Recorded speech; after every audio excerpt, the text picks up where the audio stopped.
Tayo po ay manalangin. Ama namin na nasa langit, maraming salamat po sa pagkakataong ito na binigay niyo po sa amin na muli po kaming makapaglingkod sa inyo sa pamamagitan ng radio ministry.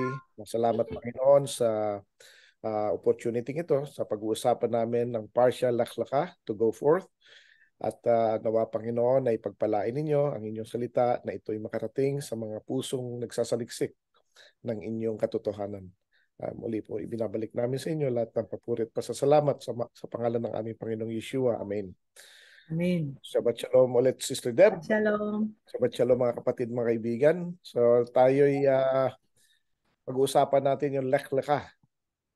Yung partial laklaka, no? Ibig sabihin nun, to go forth or humayo. Ano? So ito'y pangatlo mula sa simula. Yung una, Bereshit. Pangalawa, Noach. Ito yung pangatlo. No? Ang coverage nito ay Genesis chapter 12 verse 1 hanggang 17. Chapter 17 verse 27. So maraming tayo dito pag-uusapan, si Deb. Napakagandang ito.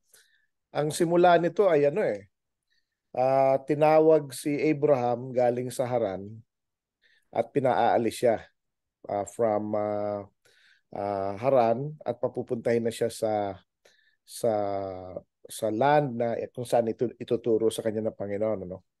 Ang isa sa mga naalala ko ng mga dinidiscuss maski naman sa Bible school tsaka sa mga mga Bible studies na pinalalabas na hindi alam ni Abraham kung saan siya pupunta.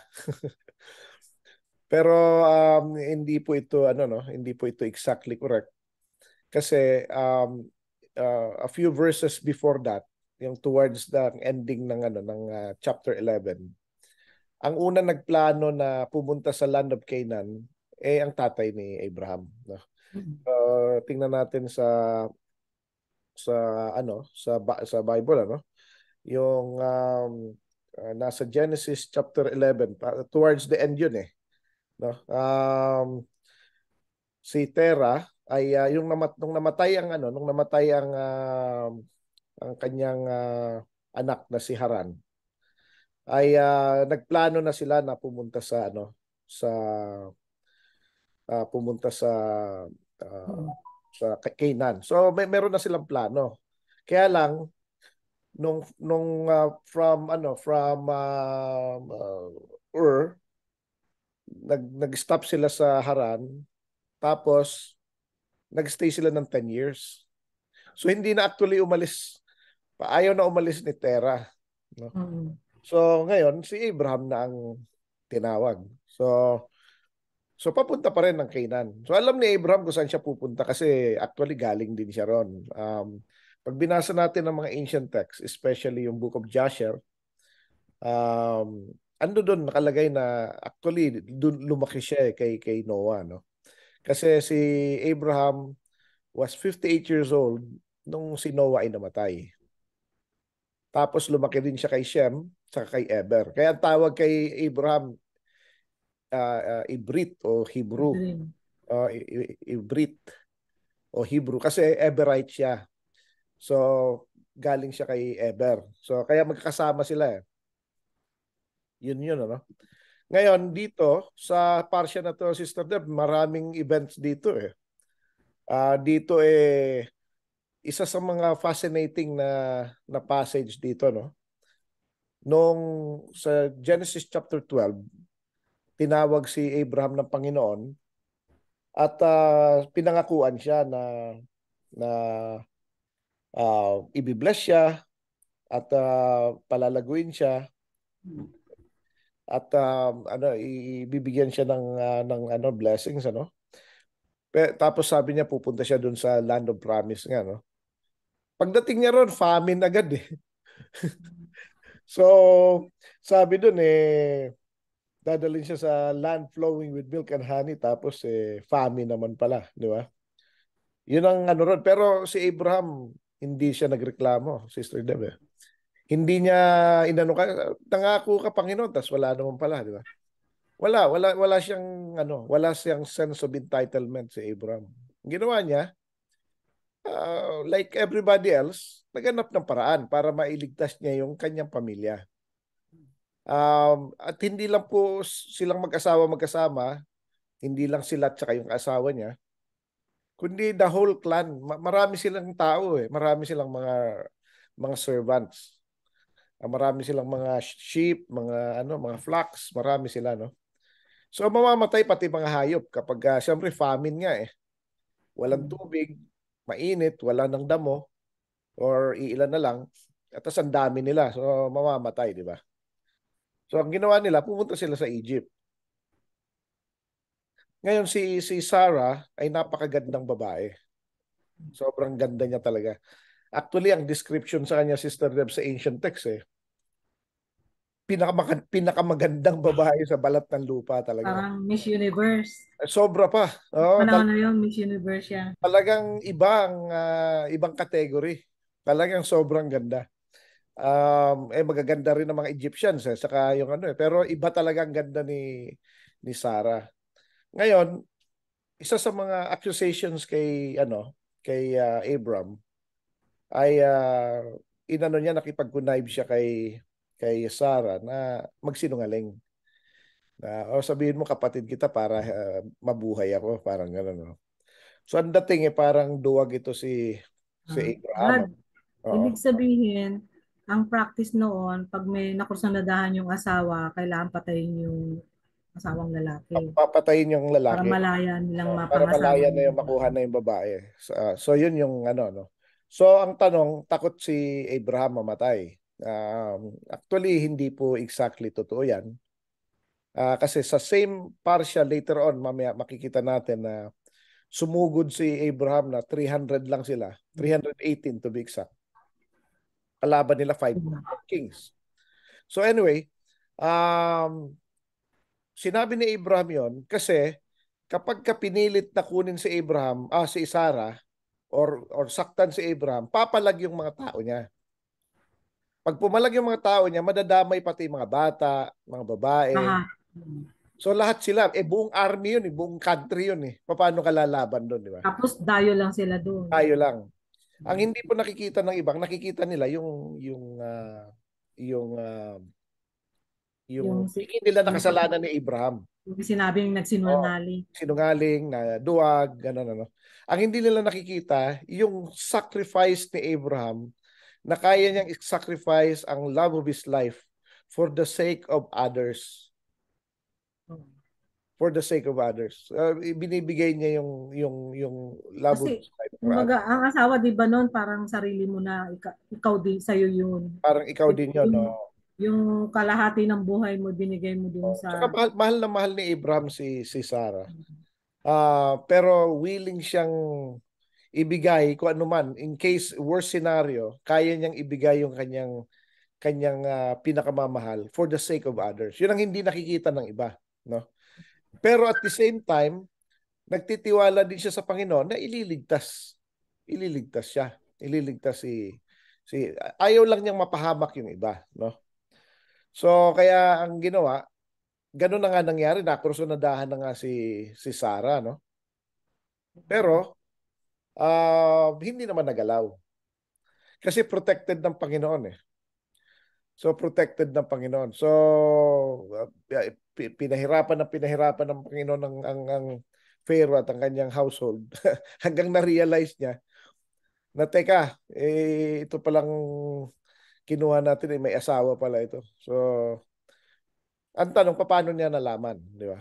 So ni-reveal sa kanya ng Panginoon or through mga sources niya, including na yung may mga magicians ang Pharaoh eh. Nalalaman nila kasi mga demonic yung mga magicians eh. So alam mm, nila kung ano nangyayari, no? Pero ganito yun, Sister Deb, it goes beyond that eh. Hindi lang po ito basta-basta ganon ng kwento.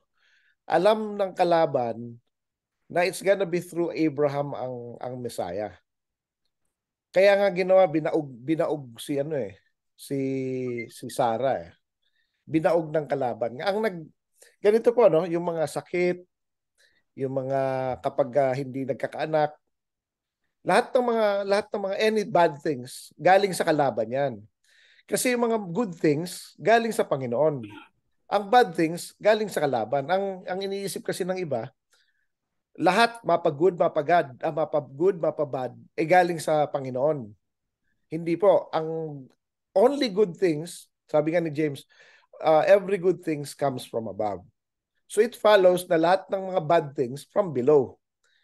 Inaalaw niya, yes, pero hindi galing sa kanya.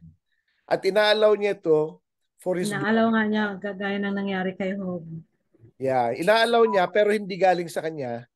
At minsan inaalaw niya as part ng punishment, as part ng justice kasi may nagawa tayo, Kaya or lesson. lesson or testing. Tinetest niya tayo. Pero either way, hindi galing sa Panginoon 'yon. 'Yon ano. So 'yun ang isang malinaw doon. Ngayon, so ever since from the time ng Genesis nung tinaboy ng Panginoon nung binigay ng Panginoon ang prophecy ng Messiah sa Genesis 3:15 regarding sa messianic prophecy. Sabi niya, your seed will be against her seed, and he will crush your head and you will bite his heel. So mula noon, tinitingnan na ng Diablo kung paano niya mabibreak yung ano na yon, yung sumpa na yon, yung judgment na yon. So nakita niya si Abel, mabait ito, sumusunod eh. So kaya pinatay niya si Abel.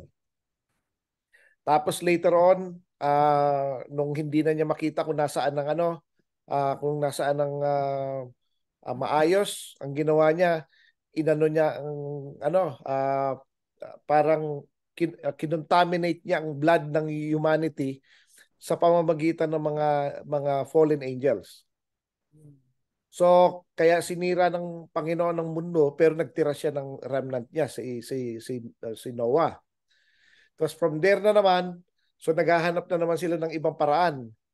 So, hanggang dumating na nga tayo kay Abraham, nakita niya si Abraham, ito baka mukhang ito dito manggagaling, no? Ang ginawa niya, binaog niya si Sarah. Tapos hindi lang 'yon, pinakursunada pa si Sarah para ma-defile. Twice in attempt na i-defile si Sarah through Pharaoh tsaka through the king ng Philistines, di ba? Pero hindi na defile si Sarah. And then later on, nangyari ulit 'yan kay Rebecca, kay Isaac na for 20 years wala rin silang anak. Tapos later on nagkaanak sila si Esau at si Jacob na attempt din ni Esau na patayin si Jacob kasi alam ng kalaban na it's gonna be through Jacob ang Messiah. So pero hindi na pinayagan ng Panginoon 'yon. So nakaalis si Jacob. So sunod-sunod 'yon. Anyway, ito hindi po si Abraham duwag, hindi siya kung ano pa man, kundi siya ay napakabuting tao na kaya niyang ibigay ang kaisa-isa niyang importante sa kanya para lang sa kaligtasan ng iba. At ganito rin siya kay Isaac nung araw, Sister Deb. After that, willing siyang iaalay ito sa Panginoon. Ganun niya kamahal ang Panginoon. Wala talaga siyang wala siyang ano sa sarili niya, hindi niya yung inuuna sarili niya. Others and God. Laging huli siya eh. Kaya mahal na mahal ng Panginoon si Abraham. So ito po yung mga tularan natin, ano. So anyway, dito makikita rin natin na nung nagkaroon ng conflict, ang mga tauhan ni Lot at tauhan ni Abraham, dahil nga masyado silang marami na, binibless sila eh. Pati si Lot binibless din because of Abraham, di ba? So nangyari, nagtatalo-talo na. Siyempre, kanya-kanyang mga alaga. So nag-aaway-away na yung mga ano. So sabi ni Abraham, huwag tayo mag-away. So again, binigay na naman ni Abraham yung kanyang sabi niya kay Lot, pumili ka ng mo, kung saan mo gusto. Kapag pumunta ka sa kanan, punta ako sa kaliwa. Pag pumunta ka sa kaliwa, punta ako sa kanan. Lagi niyang binibigyan ng iba ng first choice. Hindi niya inuunan, hindi niya, uncle mo ko or di ba? Kasi pamangkin niya lang si Lot eh. o sa akin pinangako ng Panginoon ito, umalis ka na rito, di ba? Hindi eh. Talagang binibigyan niya si Lot, binigyan niya ng right of first refusal, no? So ito ganito kabait si Abraham. So yun po ang gusto kong sabihin dito mga kapatid, mga kaibigan, na huwag nating i-judge ang mga biblical character. Tingnan natin kung paano sila minahal ng Panginoon. Hindi yung nagkasala sila, ito si Abraham duwag, ito ay sinungaling. Oh. Pero minahal pa rin siya Nagkakarami ng Panginoon kahit ganyan si siya. Jacob ng ng sabi parang binalos o parang ganti sa kanya sa mali niyang ginawa. Yeah, Mali ganun ang istorya. hindi ganon. Otherwise, hindi natin matututunan. Ang natutunan natin, pwede tayong gumawa ng kasalanan at mamahalin pa rin tayo. Mali po yung ganon. Hindi po, yan ang lesson, maling lesson yung natututunan. No? Hindi ganon. At alamin natin paano sila. Bakit ganon? Bakit sila mahal ng Panginoon? So, kaya natin pinag-aaralan ng parsya, pinag-aaralan natin ng mga buhay ng mga tao, especially nung tatlong taong pinakamamahal ng Panginoon. Na talagang ito si Abraham nga. So nung nagkahiwalay na sila, again, ni-renew ng Panginoon ng kanyang covenant kay Abraham, no? At sinabi sa kanya na ang kanyang mga anak ay magiging kasindami ng dust, yung alikabok ng mundo, no? At pinangako nga kay Abraham na ibibigay sa kanya ang land of Canaan. Kasi ito mga kapatid, mga kaibigan, ang land of Canaan talaga or the whole Middle Earth, no? Yang Mesopotamia na yan. Kay Shem yan. Kaya nga mga Semite sila eh. Sa tatlong anak ni Abraham, ni Noah, si Japhet, ang nakuha niya, yung panganay, nakuha niya yung northern part of the earth. Kaya yan yung Europe, ang Canada, ang Russia, yung mga nasa, mga dyan sa north, no? Tapos yung second son, kasi ang bunso si Shem eh, si Ham, no? Nakuha naman niya southern part, yung Africa, yung Brazil, yung mga dyan, sa baba naman, ano? Ang middle part, yung middle, si Shem ang nakakuha niyan. Si Shem, no? So, andyan dyan yung Parang Middle East. parang part lang ng Middle East. Basta Part nasa ng middle, Middle East. equator.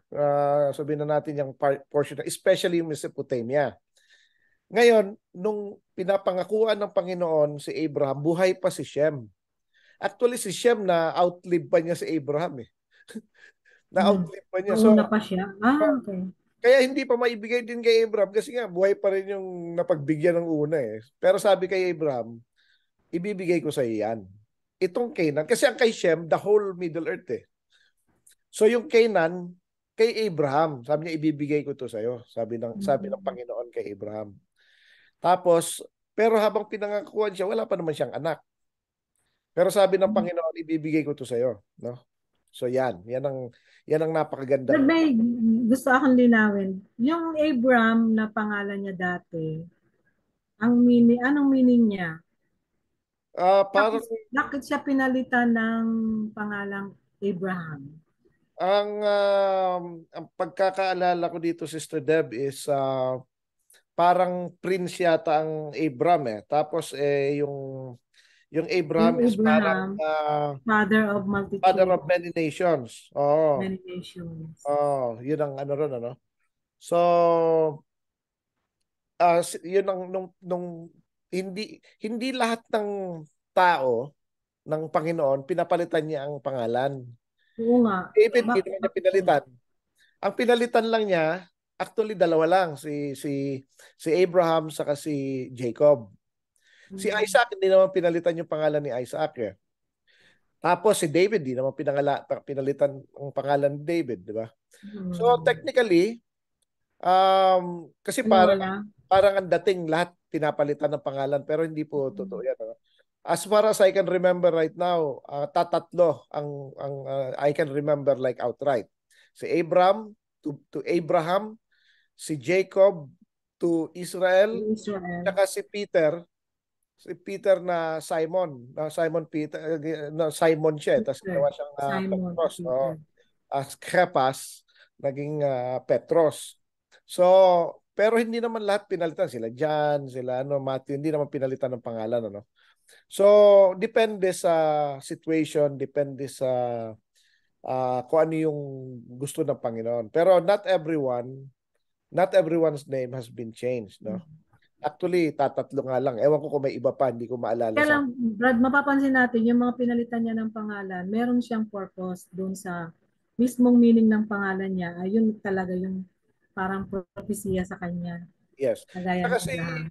katulad ni Jacob, si Jacob, ginagamit pa rin yung Jacob eh. Interchangeable yung Mm. Jacob and Israel eh.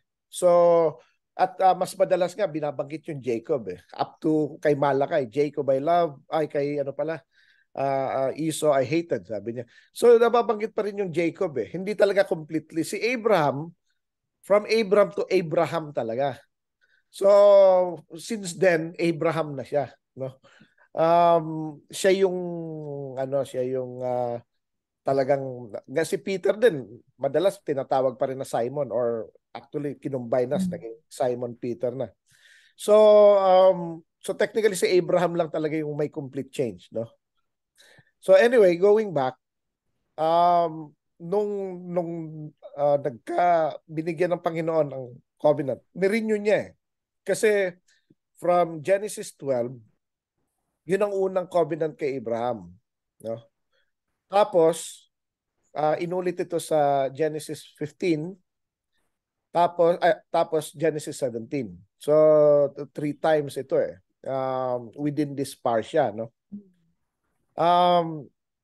Dito makita yung pelikulang The 300, Sister Deb eh. Mas nauna ito kaysa sa The 300 ng Sparta eh, no? Actually sa Bible, Sister Deb, dalawang nauna ang 300. Una si Abraham. 318 sila. Sinalakay nila yung 4 kings na tumalo sa mga Amalekites saka tumalo sa 5 kings. Isipin mo yun, nakipagyera na sila tapos talagang malalakas talaga. Natalo yung 5 kings, 4 kings lang sila. Tapos kinuha sila lahat, pati ang kanyang mga ari-arian, at maraming kinuha sa kanila, no? Ngayon, ang ginawa ni Abraham, kinuha niya yung kanyang mga warriors na 318. So Yung, 319 sila lahat. Brad, Oo. ito yung nagpapahiwatig na hindi lang nababanggit no, pero ibig sabihin, tinitraining niya yung mga tao niya. Tinitraining ni Kaya Abraham ang mga ready tao para niya. sila for war. Meron silang kaya alam niya ang mga tao niya is ready to die for him. Kaya Mm. pagka nagkagulo dun sa Egypt, maraming madadali, especially mga bata sa mga babae. Mm. Ngayon, nung sumalakay sila sa 4 kings, wala nang restriction, puro sila lalaki lahat. And mind you, Sister Deb, walang namatay sa kanila. Mm. Natalo nila lahat yung mga kalaban, walang namatay sa kanila. Galing. Ganun. Kasi actually ang akala kasi ng mga tao, sila Abraham parang mga weakling, takot, duwag, ganun ano. Actually Mm. mga warrior sila. Um, si Jacob, ang expertise ni Jacob is bow and arrow. Magaling siya sa sword pero mas magaling siya sa bow and arrow. Kaya malayo pa, tinitira ka na. Ang nagturo naman sa kanya si Isaac. Si Isaac was a hunter. Um, Ngayon, ang nagturo kay Isaac, of course, yung tatay niya si Abraham. Kasi si Mm. Abraham actually ang pinakamagaling na, na hunter. Kaya, paano nanalo si Abraham sa mga kalaban niya na ang dami, di ba? Siyempre, ang gamit nila hindi espada, ang gamit nila is mga bow and arrow. Malalayo pa, tinitira nila, kaya nauubos eh. Puro mga sharpshooter eh. So, bago sila umatake, kukunti na lang, di ba? Sa ancient text nga, Sister Deb, dinidescribe si Jacob, na kaya niyang, habang tumatakbo ang kabayo, nakabitaw siya ng kamay, wala siyang, hindi niya hawak ang kabayo, kaya niyang tumira ng bow and arrow with 100% accuracy. Ganon ang description sa kanya sa Book of Jasher. Kaya ganon kalupit. Siyempre, sino nagturo? Yung tatay niya si Isaac. Sino nagturo kay Isaac? Di si Abraham. Yun ang original. Kaya si Abraham actually napakagaling yan sa warfare. Pero napaka-humble din at the same time. Hindi siya nakikipag-away, hindi siya yung matapang ang dating. Lagi siyang low prof. Kaya mahal na mahal siya ng Panginoon. He has all the reason. Tutulungin pa siya. Exactly. He has all the reason to be arrogant kasi magandang lalaki. Tapos warrior. Napakayaman, napakatalino, pero napaka-humble. So hindi nga siya hindi nga nagtayo ng city niya eh. Nasa ano lang siya na nomad lang siya, yung hindi mo mapagbintangan na siya'y mayaman. O kaya nagkamal ng salapi. O nag-ano siya, Nagkamal ng kayamanan. siya nag-ano. Napakabait niya. Tapos hindi pa siya nasisilaw sa pera nung binibigyan siya ng tribute ng mga uh, kings, yung King of Sodom and Gomorrah. Ayaw niya. Sabi niya, ayaw kong tanggapin yung bigay niyo. Baka sabihin niyo, pinayaman niyo ako. Ayaw niya. Sabi niya, bigyan niyo lang yung mga kasama kong sumama, pero sa akin wala kayo ibibigay. Oh, yan. Napaka ano talaga. Kaya makikita natin dito sa Abraham, hindi siya mukhang pera, Sister Deb. Yun nga ang term natin, ano. Hindi mo siya kahit suhol o kahit bayad, kahit Juna na niya, hindi niya tinanggap eh. Oo. Yan. Tapos another thing dito, Sister Deb, is na-meet niya si Melchizedek.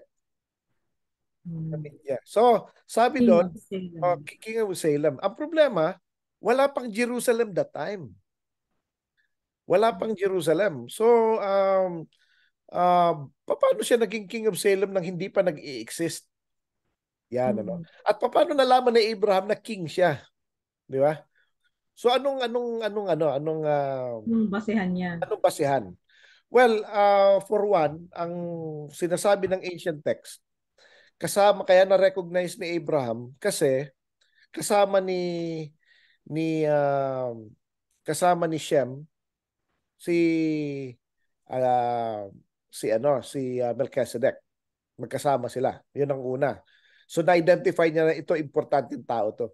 Pero Mm. actually higit sa lahat, nakita niya yung kingdom ni Melchizedek.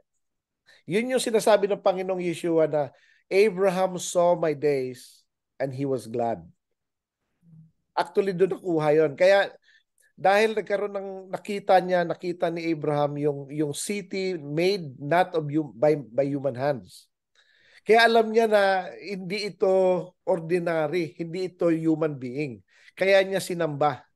Kaya siya nagbigay ng tribute, nagbigay siya ng ikapo ng 10%. Binibigay mo lang yan, yung ganyan sa Panginoon eh. Kaya siya nagbigay in honor na nire-recognize niya na ito'y Panginoon. Kasi hindi ka naman magbibigay ng 10% sa isang tao eh. Di ba? So hindi ka magbibigay ng ikapo sa isang tao. Magbibigay mo yan sa Panginoon, no?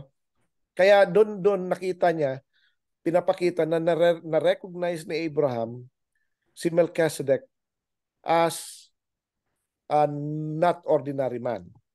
Actually, Mm. he's the Lord. As a No? king. He's the Lord. Ngayon, sa Book of Hebrews, kino-compare si Melchizedek kay Yeshua. Pareho walang beginning, pareho without end, pareho walang genealogy, walang mother, father, walang ano eh. At pareho sila high priest forever. So hindi ka naman pwede magkaroon ng two high priest. Ang sinasabi po sa Book of Hebrews, si Melchizedek ay si Yeshua po. Kaya si Yeshua sabi niya, Abraham saw my days and he was glad. Tapos sabi sa kanya ng mga kalaban niya, you're not even 50 years old and you've seen Abraham? Kaya sabi niya, before Abraham was born, I am. So lumampas patuloy, di ba? Kaya gusto siyang patayin kasi him being a man is basically pinapakita niya na siya'y God. So, pero yun talagang totoo, no? So dito makikita. Ngayon nabanggit ko kanina na 2 beses yung the 300 ng Bible, ano? Yung kay Abraham. Ang pangalawa, mga kapatid, mga kaibigan, yung kay Gideon. 300 din yon. So yung Sparta na 300, pangatlo lang. Nauna yung dalawa, no? So just for para lang alam ng mga kapatiran, ano. So yun, ano. Dito mapapakita rin natin na may bisita sila dito, Sister Deb, eh. Nagkaroon ng bisita si Abraham na tatlong entities. Sabi tatlong angel, pero sinamba niya, eh.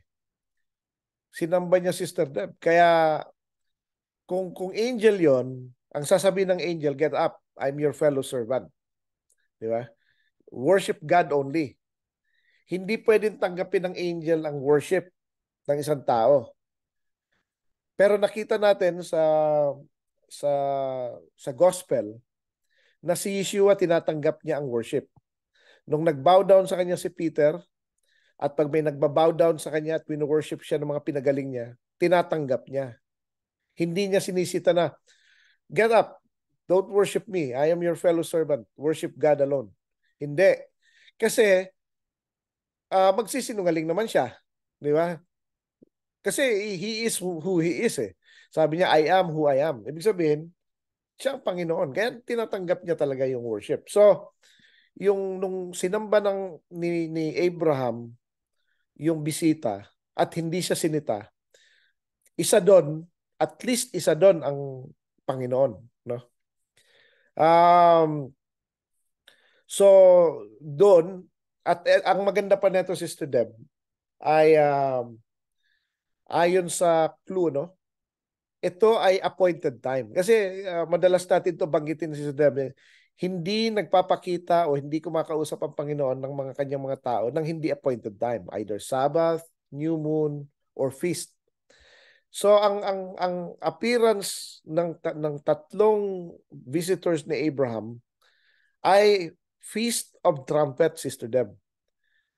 Paano natin nalaman? Kasi sabi doon, um, binanggit niya, sabi niya, babalik ako dito next year in the same time, which is the time of life. So yung term na yon ay is a terminology referring sa Yom Teruah. Kasi yan ang beginning ng life. Ang creation is believed to have been started sa Yom Teruah. Yun, ano. Kaya parang spiritual New Year 'yon. Kaya 2 beses bumalik ang Panginoon. Pagbalik niya ulit ng may baby na. Siyempre 9 months lang ang baby. Yung pagbalik niya may meron ng baby kasi sabi niya babalik ulit ako this time of the year, this time next year, on the time of life. O, siyempre, may baby na by that time. So, ito yung mga certain things na mga maliliit na bagay pero very important. Bakit po importante ito na malaman natin itong mga ito? Kasi pinapakita dito na ang Panginoon ay nagbibisita sa kanyang mga tao sa mga appointed times. At kumakausap siya sa mga tao niya on the appointed time. So, mapa Sabbath, mapa feast. Kaya ang Panginoong Yeshua, sa kanyang sa gospel, laging Sabbath or feast siya nag-a-appear. So, ang tingin ng tao, kaya laging it appears na binabiolate ni Yeshua ang Sabbath para mawala na daw ang Sabbath. Mali. Mali po yun. The reason why nag-a-appear ang Panginoong Yeshua every Sabbath at ang karamihan ng story niya is about Sabbath, not to destroy the Sabbath, but to prove that God only speaks to His people on His appointed times. Nakikipag-usap lang ang Panginoon sa kanyang mga tao during Sabbath, during feasts, and during new moons. Hindi siya nakikipag-usap sa kung random days, no? Pag may kumausap sa iyo na random days, medyo kabahan ka. Baka iba yan. Test the spirit. Wala kang sound, Sister Deb. Wala kang sound, Sister Deb. Ang ibig kong sabihin, depende din sa Panginoon kung gusto kanya talagang kausapin na meron talaga siyang Yeah. ipapagawa. Pero merong instance na kinausap ng Panginoon ang isang tao na hindi appointed times. Si Balaam. Sino Si, yun? Si Oo, Balaam. si Balaam. Oo nga, no. Hindi appointed time nung kinausap siya. So random. So yun nga eh. Kaya siya, si Balaam, ay galit ang Panginoon sa kay Balaam. Pero kinausap din niya. Kinausap siya. So maging careful po tayo. Inutusan pa niya. Oo, Inutusan. na muntik pa niyang patayin eh. Eventually hanggang ano, galit siya. Sa nasa Revelation, galit pa rin siya kay Balaam eh. Banggit Lumipas pa. na eh. Oo. So ito po yun mga kapatid, mga kaibigan. Ano? Kaya napaka-importante na kinikip Ah, natin ang Sabbath Brad, and feast and nabanggit mo na rin lang si Balaam. It's the same nang nangyayari ngayon sa Israel, yung hatred ni Hamas sa Israel. uh, Parang kinakalaban din niya ang Panginoon. yes, yung mga lahat ng nagagalit sa Israel ay Mm. may espiritu May behind that. palalagyan si Oh, may spirit. Kasi ganito yan, Sister Deb, no? Para maintindihan din ng mga kapwa natin. Merong sa Jeremiah 31, no? Merong may dalawang condition ng Panginoon na binigay niya para kalimutan niyang Israel. Kapag na-search ang universe or na-search ang foundation of the earth. Pag nangyari yon, kakalimutan niya ang Israel dahil sa mga kasalanan na ginawa niya. Ano pong significance na pag kinalimutan ng Israel? Ibig sabihin mamamatay sila lahat. Ang ibig po sabihin wala nang prophecy. Lahat ng mga promises and everything wala. Baliwala na. Ang significance po nito, ang mga demons, ang mga fallen angels ay hindi na sila ma-judge. So ibig sabihin free na sila. Pababayaan na sila ng Panginoon forever and ever. Siyempre gusto nilang maligtas ang sarili nila. So hirap silang i-discover ang buong universe kasi napakalawak, no? Ang angel can only fly, sabihin na natin, at the speed of light. Ang universe po, ilang millions of light years po yan. Kailan pa nila madidiscover lahat ng buong universe, di ba? Ang foundation of the earth, hirap din sila. Di nila malaman paano lumulutang yan eh. Di ba? So, ang easiest is to kill the Jews, to kill the Jews. Mas madaling, mortal lang yan eh. Kaya gusto nila patayin lahat. Pag napatay ang mga Jews lahat, then ang judgment Wala nang ng fallen prophecy. angels, wala na. Wala Libre na nang sila. gaganap ng mga propesiya. Wala na. Hindi na rin ma-judge ang mga... Kaya importante sa kanilang mawala lahat ito. Pero hindi naman po papayagan ng Panginoong Yeshua. Because He is the God of Israel. He is the Lord of Israel. He is the King of Israel. So, dadaan sila sa isang napakalakas na entity, which is ang Panginoong Yeshua. So, yun ang ano ron. Ano? And alam natin kung ano na mangyayari towards the end. So, anybody who hates them actually hates God, the God of Israel. Ang kalaban is yung Panginoon. So, akala kasi ng iba, ganito, ganito, ganito. Dami, kung ano-ano mga rason. Pero Ang ang Panginoon, pinapatong nila sa Israel.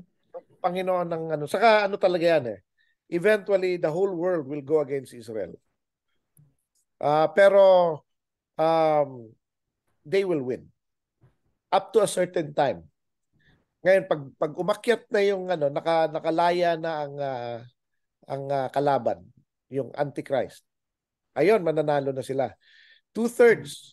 Ayon sa Zechariah, 2/3 of the land will be destroyed. 2/3 of the people will be killed. Yung 1/3 will be tested in fire. And then they will say, Baruch haba b'shem Adonai, blessed is he who comes in the name of the Lord. At darating na si Yeshua to protect his people. And then the end will come.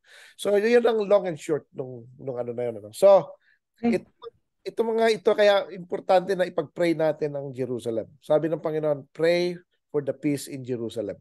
Utos po ng Panginoong Yeshua yan. So we have to do that. No? So marami. Itong mga parsya natin, Sister Deb, ano ito maraming significance dito, no? Na related. Saka makikita pa rin natin na yung mga nangyari noon ay nauulit ngayon. Paulit Paano ngayon. nila kahate yung Israel hanggang ngayon. Dami pa rin, di nawawala yung kalaban ng Israel.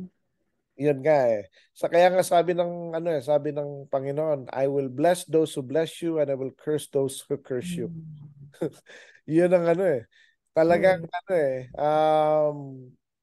Kaya hindi sila mananalo. So, and the world will hate them. Maski may mga ibang mga they so-called mga believers, grabing hatred, grabing hatred. At maraming false mga mga fake news, no? Yung paano daw tratuhin, ganun. Oo, sinisiraan nila ang Israel. I've been to Israel twice, Sister Deb. Nakarating din ako diyan sa Gaza saka sa West Bank. Maayos naman silang tinatrato eh. Kaya lang, siyempre, gusto nilang patayin. Ang constitution ng Hamas is Siyempre. to destroy Israel. Ang ito, no, it's not about the land. It's about the people. Ever Mm. since, maski wala pang land ang mga Jews nung araw, pinapatay na sila. So it's not about the land. Pag inalis sila sa land, ah magiging ano sila, lalong open sila for persecution and killing. So yun eh.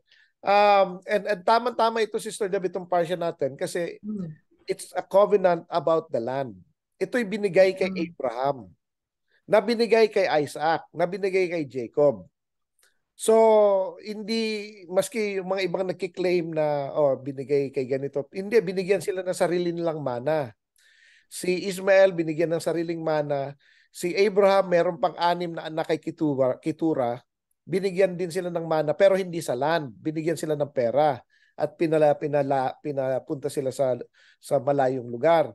Para ang lupa ay kay Isaac lang. Yung land of Canaan ay kay Isaac lang. Tapos, nung may anak si Yung Isaac, Brad, yung uh, Palestine ba nasa part ng Canaan? part yan ng Canaan, um, part yan ng Canaan, pero hindi, linawin ko po mga kapatid, mga kaibigan, yung Philistines na nababasa natin sa Bible ay hindi Palestine ngayon. Hindi. Magkaiba po yan. Grupo ng tao yung... Iba-iba, saka iba-ibang tao na naubos na yun, wala na yun. Ano? Kasi by that time, during the time ng Kingdom of Israel, wala na sila doon. Tapos later on, nung nahati ang kingdom, ng Northern and Southern Kingdom, tapos later on yung Northern Kingdom nakuha, pinalitan ng mga Assyrians yung mga tao. Ang ginagawa ng mga Assyrians, dadali nila yung mga kinuha nilang mga tao sa Northern Kingdom ng Israel, yung 10 tribes, ikinalat nila Hmm. sa nations. Tapos kumuha sila ng mga tao galing sa mga ibang lugar, dinala naman Nananakit nila sa doon. sa Samaria, sa doon sa area, kaya mga ano na yon, ibang tao na yon. The same thing din ang ginawa ng mga Romans. Inalis ang mga Jews, naglagay ng ibang tao. So lahok-lahok na 'yun eh. Iba-iba, Wala hindi na sila iisa, tapos later on yung mga Turks dumating din, tapos later on. So marami nang nangyari in between.